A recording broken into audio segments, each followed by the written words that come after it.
నాకు ఎప్పుడు ఏసీ ఎలా పని చేస్తుందో తెలుసుకోవాలని ఆసక్తి ఉండేది.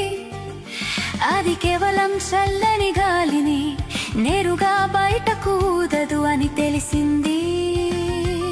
దాని సూత్రం నిజంగా చాలా సులభం. ఏసీలో ఉండే రహస్యం ఏమిటంటే గది ఉష్ణోగ్రత వద్ద కూడా చాలా వేగంగా మరిగే మరియు వేడిని గ్రహించే ఒక ప్రత్యేక రిఫ్రిజిరెంట్ ద్రవం ఉంటుంది.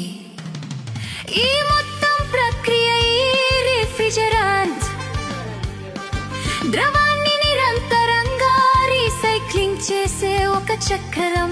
ఇది మీ ఇంటి లోపల మొదలవుతుంది.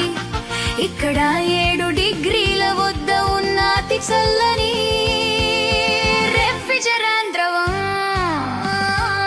రాగి గొట్టాల ద్వారా ప్రవహిస్తుంది.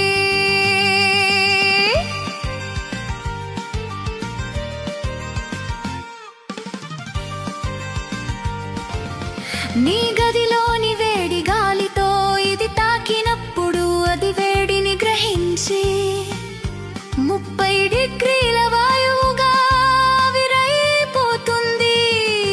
వాయువు బయట ఉన్న యూనిట్ కి ప్రయాణిస్తుంది. అక్కడ ఒక కంప్రెసర్ దానిని పిండి 80 డిగ్రీల వద్ద ఉన్న వేడి అధిక ప్రెషర్ వాయువుగా మారుస్తుంది. తరువాత బయట ఉన్న ఫ్యాన్ కండెన్సర్ గొట్టం మీదుగా గాలిని ఊదుతూ ఆ వాయువును చల్లబరుస్తుంది. తిరిగి 45 డిగ్రీల ద్రవంగా ఘనీభవిస్తుంది. ఇదే చివరి అద్భుతమైన దశ.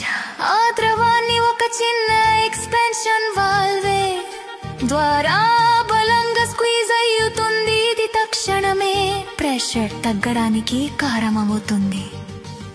ఆ ద్రవాన్ని తిరిగి అతి చల్ల